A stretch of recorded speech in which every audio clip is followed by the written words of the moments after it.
Hello everyone, मैं हूं मधु शर्मा और मैं आपके लिए लेकर आई हूं क्लास 12 का फिजिक्स का चैप्टर 3 एनसीईआरटी करंट इलेक्ट्रिसिटी का वन शॉट वीडियो। तो चलिए let get started. Chapter first में हमने चार्जेस एट रेस्ट के बारे में पढ़ा था और अब हम चार्जेस इन मोशन के बारे में पढ़ेंगे। जब चार्जेस मोशन में होते हैं तो इलेक्ट्रिक करंट कंस्टिट्यूट होता है।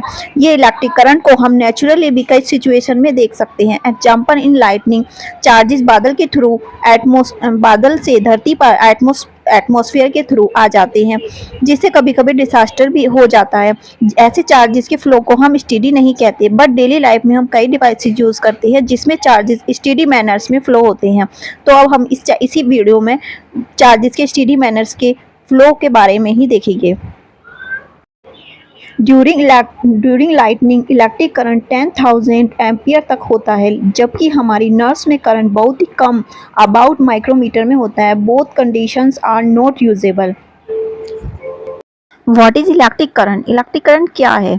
Rate of flow of charge through any cross section of conductor is called electric current. किसी भी कंडक्टर के अंदर जो इलेक्ट्रिक चार्ज फ्लो होते हैं पर यूनिट टाइम, उसी को हम इलेक्ट्रिक करंट कहते हैं।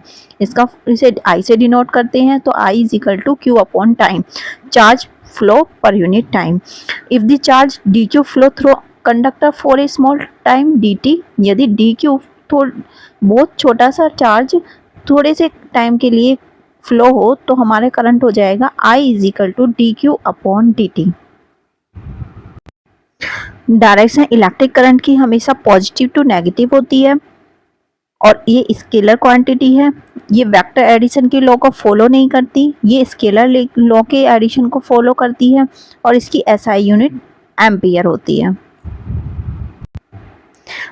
If Q is equal to 1 coulomb हो और T is equal to 1 second हो तो हमारा I करंट 1 एम्पियर होगा। तो 1 एम्पियर की डेफिनेशन होगी 1 ampere is a current in which 1 coulomb charge flow in 1 second.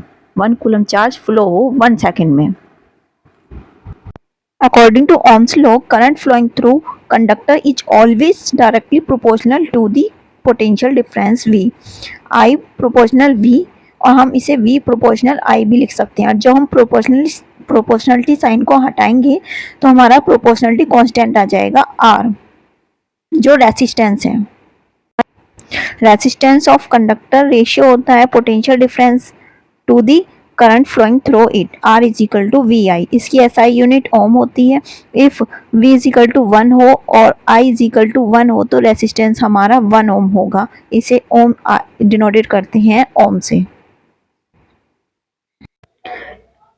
Electric field की एब्सेंस में जो फ्री इलेक्ट्रॉन होते हैं कंडक्टर के, वो एक पर्टिकुलर डायरेक्शन में मूव नहीं करते, लेकिन in the presence of electric field electron drift and it is the drift velocity that contribute to the electric current. So definition drift velocity की होगी the average velocity with which the electron drift in the presence of an electric field. It is the drift velocity that contribute to the electric current. Drift velocity, तो drift velocity क्या होती है? When a conductor is subjected to an electric field, जब भी किसी conductor को हम electric field के अंदर रखेंगे तो उसके अंदर जो ईच इलेक्ट्रॉन होगा वो एक फोर्स एक्सपीरियंस करेगा और ये फोर्स कितना होगा? F is equal to minus E और कैपिटल ई, और जो माइनस साइन है वो इंडिकेट कर रहा है कि इलेक्ट्रॉन इलेक्ट्रिक फील्ड जिस डायरेक्शन में होगा उससे अपोजिट डायरेक्शन में मूव करेगा। तो एक्सीलरेशन फॉर ईच इलेक्ट्रॉन हो जाएगा हमारा A is equal to minus E upon M, because F is equal to M A होता है।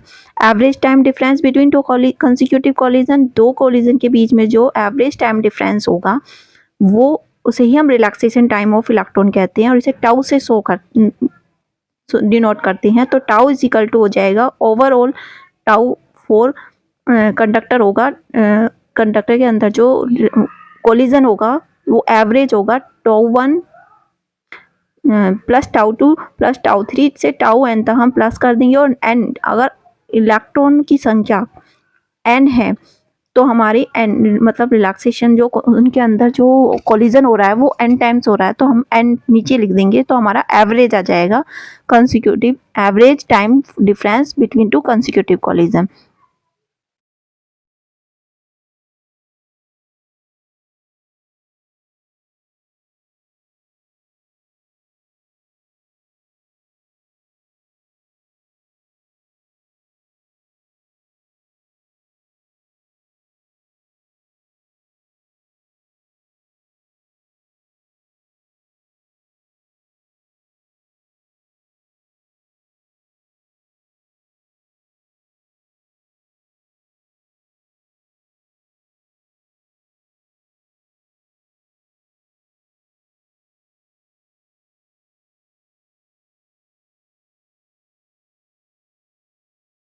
अब हमारा न्यूटन की इक्वेशन से V is equal to U plus A T, means जब इलेक्ट्रिक फील्ड नहीं था तो उसका इनिशियल वेलोसिटी u थी, तो हमारा टोटल u कितना होगा, V D is equal to u1 plus u2 plus un plus A, relaxation time का रख देंगे हम ओवरऑल अपॉन n। और हमारी जो इनिशियल वेलोसिटी थी, जो अगर उसका एवरेज निकालेंगे, क्योंकि वो इन अब एक मैनर से कोलिजन नहीं कर रहे थे, तो अब्सेंस ऑफ इलेक्ट्रिक फील्ड में जो उनका नेट यूनिफॉर्म वेलोसिटी होगी, जो नेट वेलोसिटी होगी वो 0 होगी। तो हमारी जो वी डी आएगी वो केवल A tau 1 plus tau 2 plus dash dash dash tau n upon n तक आएगी। तो हमारा पूरा ओवरऑल टाउ हो जाएगा, तो ए हो जाएगी वी डी की value, V D is equal to A tau, और ए की वैल्यू अगर इसमें सब्स्टिट्यूट कर दें एक्सीलरेशन से, तो हमारी V D is equal to आएगा minus E tau upon M. तो अकॉर्डिंग टू ड्रिफ्ट वेलोसिटी के एक्सप्रेशन से देखें तो रिलैक्सेशन टाइम वो टाइम इंटरवल है दो सक्सेसिव कोलिजन के बीच में इलेक्ट्रॉन की, जो ऑन इंक्रीजिंग टेम्परेचर को इंक्रीज करने पर इलेक्ट्रॉन मूव करते हैं फास्टर और मोर कोलिजन होता है quickly. Has relaxation time decrease होता है विद इंक्रीज इन टेम्परेचर, जैसे ही इंक्रीज होगा टेम्परेचर तो रिलैक्सेशन टाइम डिक्रीज होगा, which implies that drift velocity also decreases with temperature के साथ डिक्रीज करती है जैसे जैसे टेम्परेचर इंक्रीज होता है। Relation between drift velocity and electric current के बीच में निकालने के लिए सबसे पहले हम कंडक्टर कंसीडर करते हैं जिसकी लेंथ L है और एरिया A है। तो वॉल्यूम हमारा कंडक्टर का AL हो जाएगा। Number of free electron per unit volume में कंडक्टर के N है, तो number of free electron conductor में होंगे NaL। टोटल चार्ज जो कंडक्टर पे होगा VQ is equal to NaLa। इसको फर्स्ट इक्वेशन मान लेंगे। टाइम टू क्रॉस करने के लिए लेंथ की कंडक्टर की लेंथ को जो लगेगा वो लगेगा T is equal to L upon V D. अब हम we know that I is equal to Q upon T होता है, तो फ्रॉम अबव इक्वेशन से Q और T की वैल्यू सब्स्टिट्यूट कर देंगे तो I की वैल्यू आएगी I is equal to NaLe V D upon L। L से L कैंसिल हो जाएगा तो I इज इक्वल टू आएगा I is equal to NaE we D. Substitute कर दो, V D is equal to E time relaxation upon M. तो I की value आएगी I is equal to N A E का square E time relaxation upon M. V D is equal to E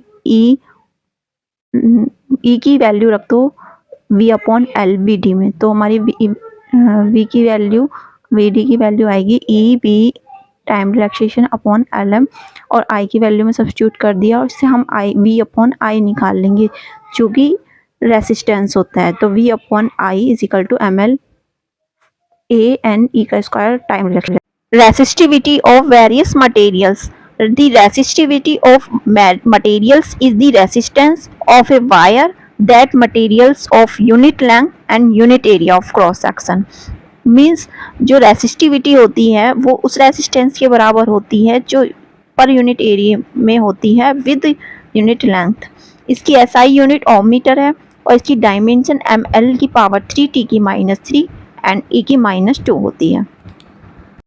mobility is the magnitude of drift velocity of charge per unit electric field. इसे mu से denote करते हैं, तो mu is equal to V D upon E हो जाएगा, V is equal to Q tau upon M. Value V D की और ई की हम सब्स्टिट्यूट कर देंगे, तो फॉर इलेक्ट्रॉन के लिए E tau E upon M E, for holes के लिए E tau H upon M H, और S I unit metre square second inverse, और वोल्ट की भी power -1।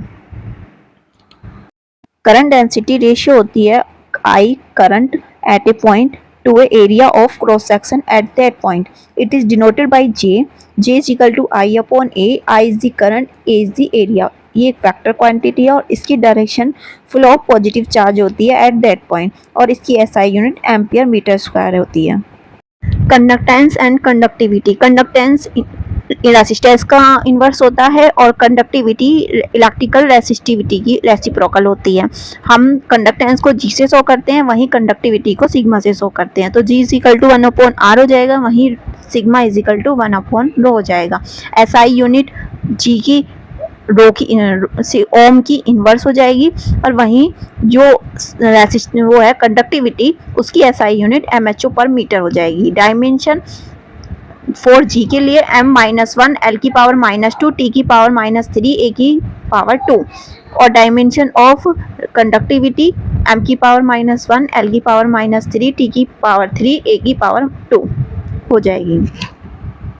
Classification of material in terms of conductivity, तो conductor की conductivity high होती है क्योंकि कंडक्टर में जो इलेक्ट्रॉन होते हैं वो लूजली बाउंड होते हैं और इजीली अवेलेबल हो जाते हैं फॉर टू मूव। तो कंडक्टर की जो कंडक्टिविटी होती है वो हाई होती है, लेकिन सुपर कंडक्टर के लिए जो वैल्यू होती है इलेक्ट्रिकल कंडक्टिविटी की वो इनफाइनाइट होती है, क्योंकि उसमें फ्री इलेक्ट्रॉन जो लूजली बाउंड होते हैं इलेक्ट्रॉन वो बहुत ही ज़्यादा क्वांटिटी में होते हैं, इसलिए सुपर कंडक्टर की कंडक्टिविटी इनफाइनाइट होती है। और सेमीकंडक्टर जिनकी इलेक्ट्रिकल कंडक्टिविटी लाई करती है बिटवीन इंसुलेटर और कंडक्टर, उनको हम कहते हैं, उनकी कंडक्टिविटी होती है जो इजीली अवेलेबल नहीं हो पाती है but at A room temperature पर। जब उन पर इलेक्ट्रिक फील्ड अप्लाई किया जाता है तो उनकी कंडक्टिविटी मीन्स उनके जो इलेक्ट्रॉन हैं वो मोशन में आ जाते हैं, तो उनकी कंडक्टिविटी जो लाई करती है वो इंसुलेटर और कंडक्टर के बीच में लाई करती है, उन्हें सेमीकंडक्टर कहते हैं। Example semiconductor germanium, silicon etc.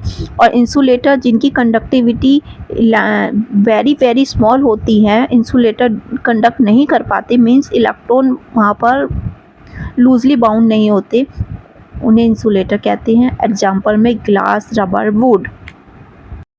Electrical energy total work done होती है by the source of EMF in maintaining the electric current I in a given circuit for specified time t। इसे E से denote करते हैं तो E is equal to W हो जाएगा, और W is equal to Q भी होता है। Q की वैल्यू रख देंगे IT, तो वैल्यू आएगी E की VIT। Commercial unit electrical energy की 1 किलोवाट आवर्स है, because joule is very small. 1 kilowatt hours is defined as the amount of energy consumed by a device in 1 working hours at a constant rate of 1 kilowatt. SI unit joule energy की joule metre होती है, but commercial unit 1 kilowatt hours होती है। Limitation of Ohm's law देखें तो जो devices Ohm's law को ओबे नहीं करती हैं उन्हें नॉन ओमिक डिवाइसेस कहते हैं, such as vacuum tube, semiconductor, diodes, transistor ETC. Relation R is valid for both ohmic और non ohmic devices. For ohmic devices के लिए वैल्यू आर की कांस्टेंट होती है, और फॉर नॉन ओमिक डिवाइसेस के लिए वैल्यू आर कांस्टेंट नहीं होती, और ओम्स लॉ फेल होता है फॉर नॉन ओमिक डिवाइसेस के लिए। पोटेंशियल डिफरेंस में vary not linearly with current के साथ नॉन लीनियरली होता है। The variation of current with potential difference depend upon the sign of potential difference applied. जो करंट का वेरिएशन होता है वो इस बात पर डिपेंड करता है कि पोटेंशियल डिफरेंस किस डायरेक्शन में अप्लाई किया गया है, जबकि आई मिली एम्पियर में हो।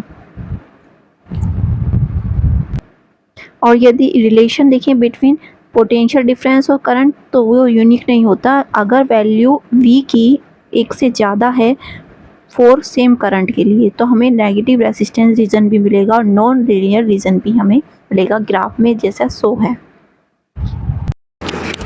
Electrical energy total work done होती है by source of EMF in maintaining the electric current I in a given circuit for specified time t। इसे E से डिनोट करते हैं तो E is equal to W और W is equal to VIT, जिसे हम I² RT भी लिख सकते हैं, और I की वैल्यू रखने पर हम V² RT भी लिख सकते हैं। इलेक्ट्रिकल एनर्जी की SI यूनिट जूल होती है, और 1 जूल इक्वल होगा जब 1 वोल्ट हो और 1 एम्पियर करंट फ्लो हो रहा हो इन 1 सेकेंड। इलेक्ट्रिकल एनर्जी की कॉमर्शियल यूनिट 1 किलोवाट आवर्स होती है, because joule is not preferable for high energy measure करने के लिए। तो किलोवाट आवर्स को हम डिफाइन कर सकते हैं as a amount of energy consumed by a device 1 working hours at a constant rate of 1 kilowatt. SI unit energy की जूल होती है, और 1 किलोवाट आवर्स इक्वल होगा 3.6 × 10⁶ जूल के। Electrical power is the rate at which electrical energy transferred by an electric circuit. इसकी SI unit watt होती है 1 joule per second. P is equal to W upon T. W की value रखेंगे V I T, तो T से T cancel हो जाएगा, तो वैल्यू पी की आएगी वी आई। और 1 किलोवाट इज इक्वल टू होता है 10⁻³ वाट। और कॉमर्शियल यूनिट इलेक्ट्रिकल पावर की है 1 HP horse power is equal to 746 watt. EMF of cell. Electric cell को इलेक्ट्रिक सर्किट के अंदर जो करंट फ्लो हो रहा है उसको मेंटेन रखने के लिए कुछ वर्क करना पड़ता है, और यही वर्क डन जो कि यूनिट पॉजिटिव चार्ज को पूरे सर्किट में इंक्लूडिंग सेल फ्लो होने के लिए किया जाता है, इसी को इलेक्ट्रोमोटिव ऑफ सेल कहते हैं। इसे ई से डिनोट करते हैं और E is equal to W upon Q होता है। इसकी SI unit joule per coulomb है और इसे वोल्ट भी कहते हैं। E is equal to 1 volt होता है जब जब W is equal to 1 joule work करना पड़े, Q is equal to 1 coulomb charge को फ्लो कराने के लिए whole the circuit including the cell. Cell एक ऐसी इलेक्ट्रिकल डिवाइस है जो कन्वर्ट करती है केमिकल एनर्जी को इलेक्ट्रिकल एनर्जी में। इसके दो टर्मिनल होते हैं, पॉजिटिव और नेगेटिव। जब दोनों टर्मिनल इलेक्ट्रिकल डिवाइस से कनेक्ट किए जाते हैं तो उसमें इलेक्ट्रिक करंट फ्लो होने लगता है। सेल के अंदर इलेक्ट्रोलाइट होता है, उसमें जो करंट फ्लो होता है उसके द्वारा जो रेसिस्टेंस होता है उसे इंटरनल रेसिस्टेंस कहते हैं। इसे स्मॉल आर से डिनोट करते हैं और इसकी यूनिट भी ओम ही होती है। और इंटरनल रेसिस्टेंस सेल डिपेंड करता है सरफेस एरिया ऑफ इलेक्ट्रोड्स और सेपरेशन बिटवीन इलेक्ट्रोड्स के बीच में कितना सेपरेशन है, और नेचर, कंसंट्रेशन और टेम्परेचर ऑफ इलेक्ट्रोलाइट। सेल के अंदर जो इलेक्ट्रोड्स होते हैं उनके बीच में जो पोटेंशियल डिफरेंस होता है उसी को terminal potential difference of cell कहते हैं। और इसकी वैल्यू हमेशा EMF of cell electromotive force से कम होती है जब करंट सेल में फ्लो होता है। इसे कैपिटल वी से डिनोट करते हैं और इसकी यूनिट भी वोल्ट ही होती है। Relation between terminal potential EMF of cell and internal resistance for open circuit I is equal to 0 होगा और V is equal to E हो जाएगा। लेकिन फॉर क्लोज सर्किट जब I फ्लो होने लगेगा तो I is equal to E upon total resistance, internal resistance plus external resistance, और V is equal to IR होता है। तो हम फ्रॉम वन इक्वेशन से V upon R is equal to हो जाएगा E upon total resistance, external resistance plus internal resistance. तो हमारी इंटरनल रेसिस्टेंस की वैल्यू आएगी R is equal to E minus V upon V external resistance. Cell जब series में connected होंगे तो ईएमएफ बैटरी का सम होगा इंडिविजुअल सेल के ईएमएफ के, और करंट जो इस सेल में होगा वो भी सेम होगा, identical current in the entire arrangement. और टोटल इंटरनल रेसिस्टेंस जो होगा बैटरी का वो individual internal resistance of cell के इक्वल होगा। तो total EMF of cell is equal to N E हो जाएगा अगर N number of identical cell connected होंगे। तो टोटल इंटरनल रेसिस्टेंस हमारा बैटरी का is equal to N R हो जाएगा, और total resistance for the circuit होगा internal resistance plus external resistance. अगर एक्सटर्नल रेसिस्टेंस इंटरनल रेसिस्टेंस से बहुत कम होगा तो हमारी I is equal to E upon R आ जाएगा, और यदि हमारा इंटरनल रेसिस्टेंस एक्सटर्नल रेसिस्टेंस से बहुत कम होगा तो हमारी वैल्यू आएगी I is equal to N E upon R. इसका मीन्स है जब सेल सीरीज में कनेक्टेड होंगे और इंटरनल रेसिस्टेंस नेग्लिजिबल होगा एक्सटर्नल रेसिस्टेंस के, तो करंट मैक्सिमम फ्लो होगा सेल में। सेल्स जब पैरेलल में कनेक्टेड होते हैं तो उन्हें इस तरीके से ज्वाइन किया जाता है, पॉजिटिव टू पॉजिटिव और नेगेटिव टू नेगेटिव। तो करंट हमारा डिवाइड हो जाता है between the cell in parallel connection. Cells जब पैरेलल में कनेक्टेड होते हैं तो ईएमएफ जो बैटरी का होता है वो जो सिंगल सेल होते हैं उनके लिए भी वही ईएमएफ होता है, और जो करंट होता है एक्सटर्नल सर्किट का वो डिवाइड हो जाता है इक्वली अमॉन्ग दी सेल्स। और रेसिप्रोकल टोटल इंटरनल रेसिस्टेंस का sum of reciprocal of the individual internal resistance के इक्वल होता है। तो हमारा टोटल ईएमएफ बैटरी का ई हो तो और टोटल इंटरनल रेसिस्टेंस हमारा बैटरी का आर अपॉन एन हो जाएगा, और total resistance for the circuit के लिए इंटरनल रेसिस्टेंस और एक्सटर्नल रेसिस्टेंस का सम हो गया। और यदि एक्सटर्नल रेसिस्टेंस हमारा इंटरनल रेसिस्टेंस से बहुत कम हो तो हमारी आई करंट की वैल्यू आएगी N E upon internal resistance, और यदि इंटरनल रेसिस्टेंस छोटा हो एक्सटर्नल रेसिस्टेंस से तो आई करंट की वैल्यू आएगी हमारी E upon external resistance. Kirchhoff ने दो रूल दिए, उसमें से first law is based on the conservation of charge because sum of current entering to the junction is equal to the sum of current leaving the junction. जो current junction के पास आ रहा है वो इक्वल होगा जो करंट जंक्शन से दूर जा रहा है उसके सम के। पिक्चर में भी दिखाया गया है कि I1 और I2 जंक्शन के पास आ रहा है तो I1 प्लस I2 इक्वल हो जाएगा जो करंट दूर जा रहा है I3 plus I4 plus I5 के। This is the Kirchhoff first law. और अकॉर्डिंग टू दी किरचॉफ के सेकंड रूल के अकॉर्डिंग जो अलजेब्रिक सम होता है पोटेंशियल ड्रॉप का क्लोज्ड सर्किट के लिए वो 0 होता है including resistance and cell. So it is based on the conservation of energy.